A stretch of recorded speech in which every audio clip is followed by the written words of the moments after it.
Usualmente cuando hablamos de ciudadanía, hablamos de lo que es el derecho al sufragio, de elegir y ser elegido, de la participación mediante voto. Sin embargo, a través de la Ley 26300, la nueva Constitución del 93, se establecen mecanismos tanto de participación como de control, en la cual se fortalece lo que es la democracia participativa y deliberativa en el Perú. Pero Edson, ¿de qué estamos hablando entonces? Bueno, estaríamos hablando del tema de ciudadanía y democracia participativa. Yo soy Edson Arevalo y comencemos con el video. Cuando hablemos de este tipo de temas, estaríamos hablando también o abordando lo que es la ciudadanía. Tendríamos que hablar de los conceptos. El ciudadano o la ciudadana es el habitante de un país cuando tiene reconocida la totalidad de los derechos fundamentales consagrados en la respectiva Constitución, teniendo derecho a utilizar las garantías de protección de los mismos establecidos tanto en la norma fundamental, como es la Constitución, como en la legislación que la desarrolla. Muchos autores mencionan que la ciudadanía es una relación o un vínculo entre ciudadano y Estado, en la que el Estado debe de respetar los derechos ciudadanos y el ciudadano debe de respetar las leyes que emana del Estado. En el marco normativo, dentro de nuestra Constitución, en el artículo 30, se establece que son ciudadanos los peruanos mayores de 18 años y para el ejercicio de la ciudadanía se requiere la inscripción electoral. En imágenes tenemos el Documento Nacional de Identidad, que se establece dentro de lo que es la inscripción por parte del Registro Nacional de Identidad y Estado Civil, también llamada RENIEC. Adicionalmente, ciudadanía. ¿Qué derechos y deberes aborda?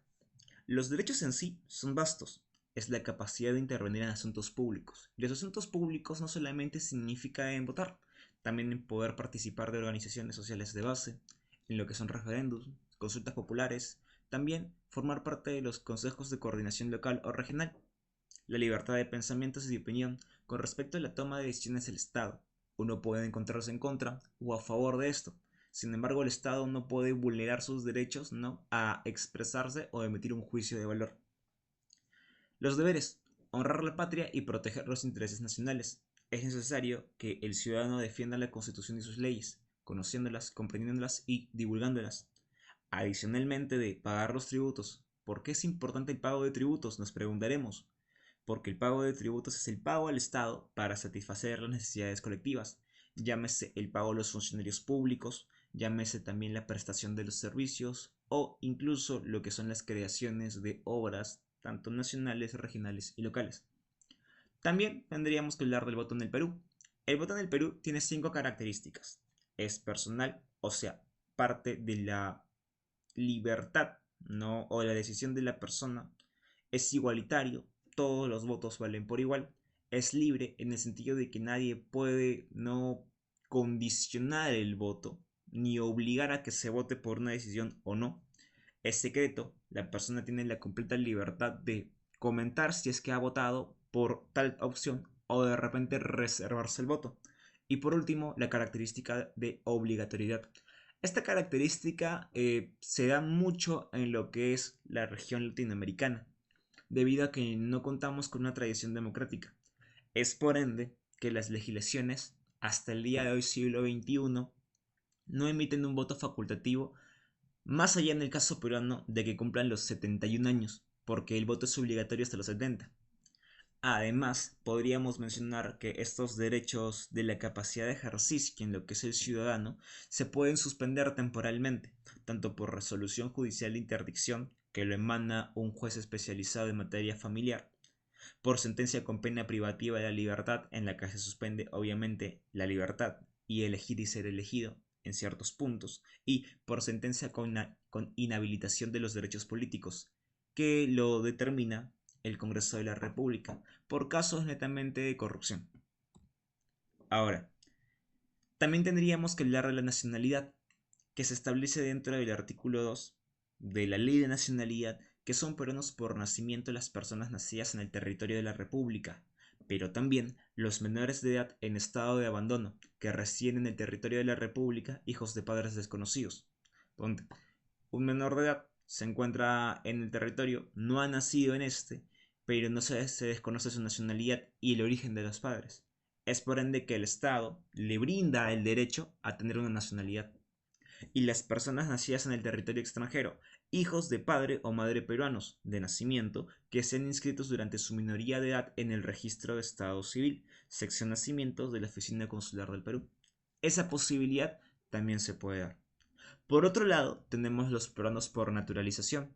Son las personas extranjeras que expresan su voluntad de serlo y que cumplen con los siguientes requisitos: residir legalmente en el territorio de la República por lo menos 2 años consecutivos, o sea, no puede salir nuevamente de su país y retornar, no son acumulativos, ejercen regularmente profesión, arte, oficio o actividad empresarial, en la cual obviamente tienen que testificar que lo hacen, y carecer de antecedentes penales, tener buena conducta y solvencia moral. Las personas extranjeras residentes en el territorio de la República, a las que por servicios distinguidos a la nación peruana, a propuesta del Poder Ejecutivo, el Congreso les confiere este honor mediante resolución legislativa. Estos casos usualmente se daban tanto en el siglo XIX como en el siglo XX, cuando algún extranjero venía por alguna misión al Perú, ¿no?, y capacitaba lo que era el ejército peruano. O también un extranjero hacía un servicio distinguido en lo que era no el descubrimiento de nuevas culturas, o también el aporte dentro de lo que es el área de salud y la ciencia. Por último, esto se ha dado hace último, no hace poco se ha dado esta adición de la norma, que los peruanos calificados de origen extranjero que residen en el territorio de la República y que expresan su voluntad de ser peruanos y de representar al Perú en los eventos deportivos oficiales. En estos casos, el IPD elevará la propuesta al Poder Ejecutivo y el cual podrá conferir la nacionalidad peruana mediante la resolución suprema. Esto usualmente se dan para lo que son de repente los Juegos no Panamericanos, los preolímpicos e incluso para lo que son los futbolistas. Hablemos de lo que es la nacionalidad por opción. Las personas nacidas fuera del territorio de la República, hijos de padres extranjeros que residen en el Perú desde los 5 años y que al momento de alcanzar la mayoría de edad, según las leyes peruanas, manifiestan su voluntad de serlo ante la autoridad competente. En ese caso, desde los 5 años y hasta la actualidad, no hasta que cumple 18, tiene la nacionalidad del país de donde nació. Pero si es que expresa que quiere ser peruano, lo puede ejercer. La persona extranjera unida en matrimonio con peruano o peruana y residente en esta condición en el territorio de la República por lo menos 2 años que expresa su voluntad de serlo ante la autoridad competente. Y habría que mencionar lo siguiente: el cónyuge naturalizado por matrimonio no pierde la nacionalidad peruana en caso de divorcio o fallecimiento del cónyuge. Por ende, ha de ser un requisito, o mejor dicho, las condiciones para poder adquirir la nacionalidad bajo esta condición van a ser muy rigurosas. Y por último, las personas nacidas en el territorio extranjero, hijos de padre o madre peruanos, que a partir de su mayoría de edad manifiesten su voluntad de serlo ante la autoridad competente. En este caso tendríamos a Gianluca Lapadula, ¿no?, italiano por nacimiento, pero nacionalizado peruano, para que pueda jugar dentro de lo que es la selección peruana. Ahora sí, tomando en cuenta estos casos en los que se puede acceder a la ciudadanía, tanto siendo peruano como siendo naturalizado o nacionalizado peruano, tendríamos el marco de la democracia participativa en la Ley 26300. Cuando hablamos de lo que es la democracia participativa o la Ley 26300, habría que mencionar que tenemos dos vertientes grandes que nacen: lo que son los mecanismos de participación y los mecanismos de control. Los mecanismos de participación buscan implicar a los ciudadanos en los asuntos públicos de la comunidad y buscan fortalecer la democracia, la gestión pública y la convivencia democrática. Aquí tenemos varios acontecimientos, o mejor dicho, tenemos varios casos que podríamos manifestar. El primero de ellos es la iniciativa de reforma constitucional, que se encarga de la modificación total o parcial de la Constitución, que lo puede presentar diferentes autoridades, pero en este caso nos vamos a centrar en los ciudadanos. Se requiere para modificar la Constitución o presentar la iniciativa, mejor dicho, el 0,3% del electorado nacional. Esta propuesta va a ir con carácter de urgencia a lo que es el Pleno del Congreso y requiere de lo que es el voto de la mayoría absoluta durante 2 periodos legislativos, no dos periodos legislativos ordinarios, no consecutivos. En ese punto ya se podría, ¿no?, aprobar la iniciativa de reforma constitucional emanada tanto por lo que son los ciudadanos y aprobarse, no directamente, porque el presidente de la República, en este caso la presidenta de la República, no tiene la potestad para poder observar dicha iniciativa. Por otro lado, también tenemos la iniciativa de formación de leyes, la iniciativa legislativa por parte de los ciudadanos, que también requiere el 0,3% de firmas del electorado nacional, que créanme, es bastante. Goza de preferencia de trámite en el Congreso, tiene prioridad para poder debatirse dentro de lo que son las comisiones, y dictamina y vota el proyecto en 90 días calendarios. Pueden presentar a 2 representantes para el debate y sustentación en las comisiones del Congreso. O sea, no es que vayan a haber congresistas que defiendan la iniciativa, sino que también existe la posibilidad de la persona que propone la iniciativa pueda defender esta dentro de lo que es el debate en las comisiones o presentar a un tercero como representante frente a lo que es esta cámara de debate. Si es que el Congreso desaprueba, pero ha contado con al menos 2/5 de los votos, se puede someter a referéndum. Claro, se puede someter a referéndum esta iniciativa de formación de leyes por parte de los ciudadanos, pero veríamos que un requisito para elevarlo a lo que es un referéndum es del 10% del electorado nacional. Ahora pasamos con esta categoría. ¿Para qué materias procede el referéndum? Para la reforma total o parcial de la Constitución, para la aprobación de normas con rango de ley, para las ordenanzas municipales y las materias relativas al proceso de descentralización.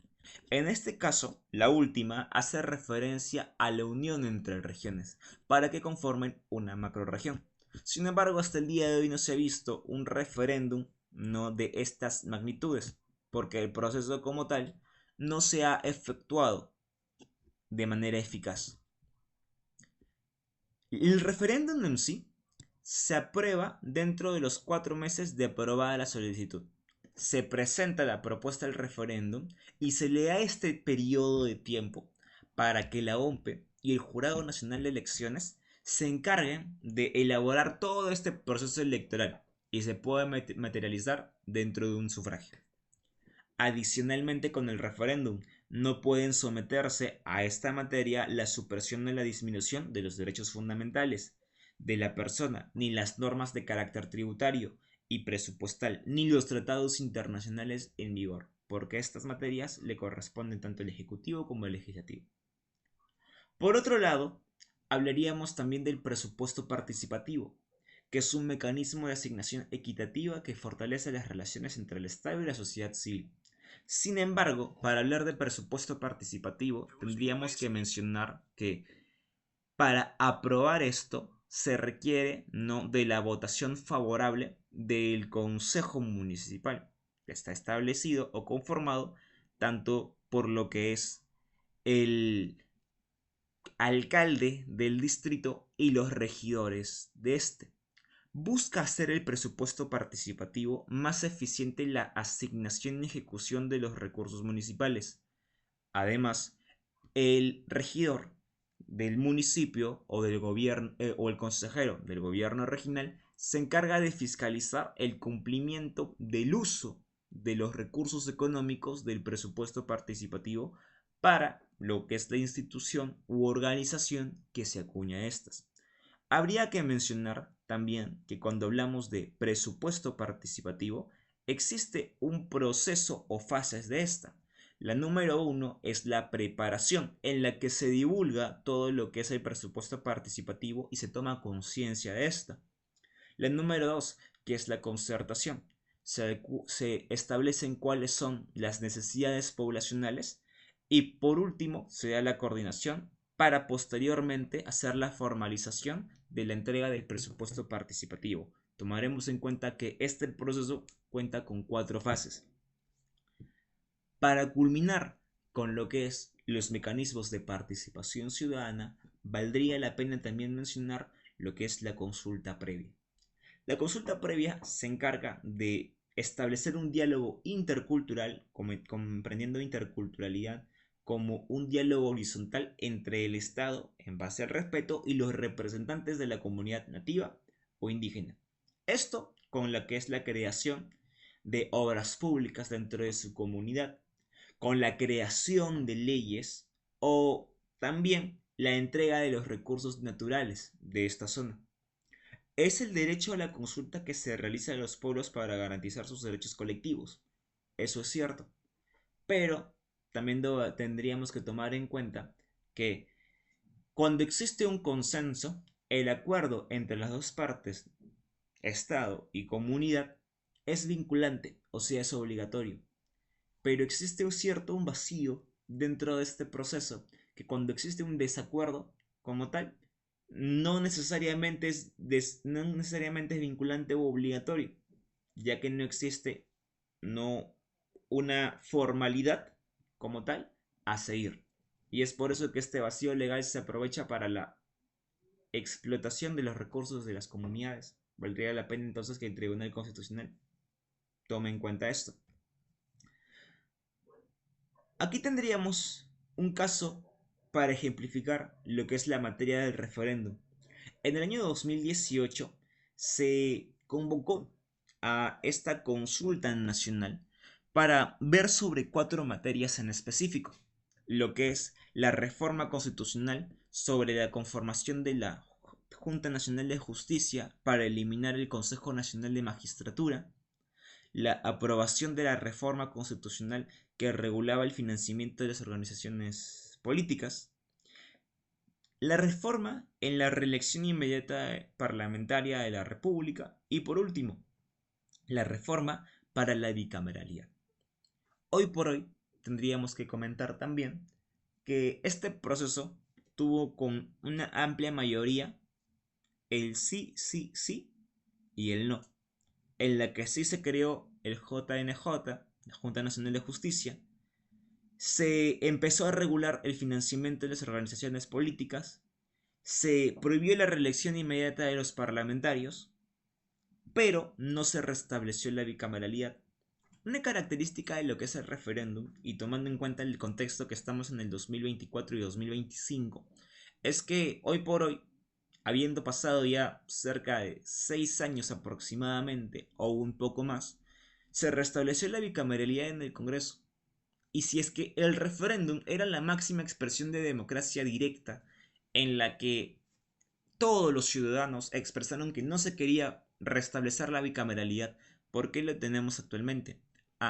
Porque la vigencia de un referéndum, según nuestra constitución y nuestras normativas también, establece que solamente tiene 2 años y posterior a eso no, nuevamente se puede debatir dentro de lo que es el legislativo.